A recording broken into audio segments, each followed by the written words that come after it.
trois thématiques dans cette présentation, les opérations de boxing et d'unboxing, les yield return et les indexeurs.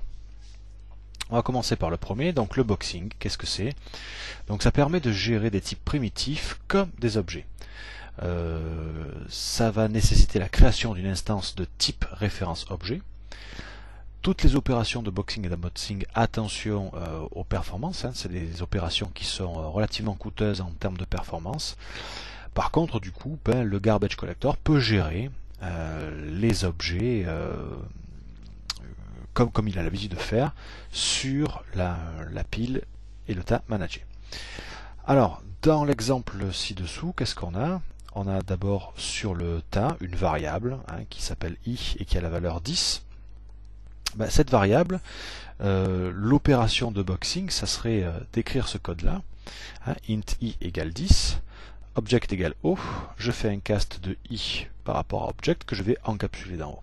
Qu'est-ce que ça a pour conséquence? Ça a pour conséquence de créer une référence dans le tas.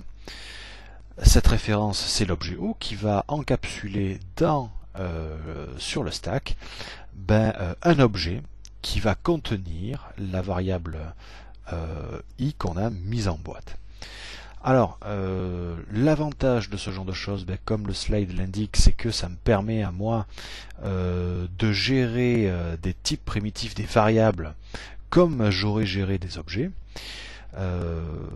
Et après, ça a un autre avantage également, qui n'est pas des moindres, c'est que toutes les classes que je peux utiliser en .NET hérite de la classe Object, c'est-à-dire que tout est Object dans .NET. Donc du point de vue des opérations de casting et des transtypages, ces opérations vont être assez séduisantes concernant l'implémentation de codes qui vont manipuler les références d'objets.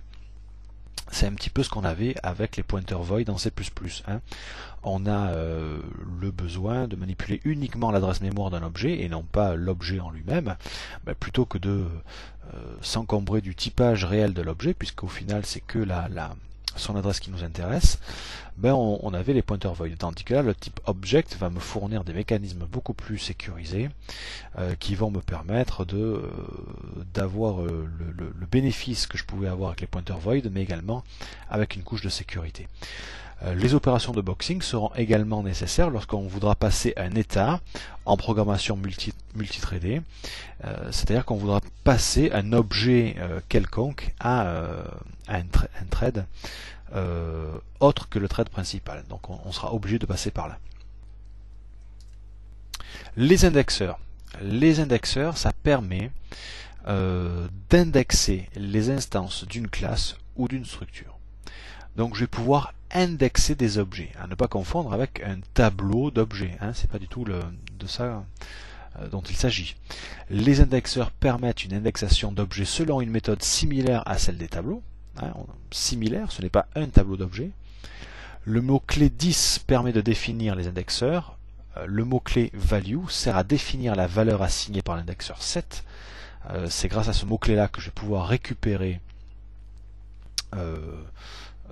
la valeur passée à mon objet indexé, et les indexeurs peuvent être surchargés également. Alors, vous avez sans doute créé déjà par le passé une classe personne, où à l'intérieur on avait par exemple le nom, le prénom, l'âge de la personne. Vous aviez sans doute également une source de données, et vous avez cherché à créer autant d'objets personnes qu'il y avait de personnes dans la source de données.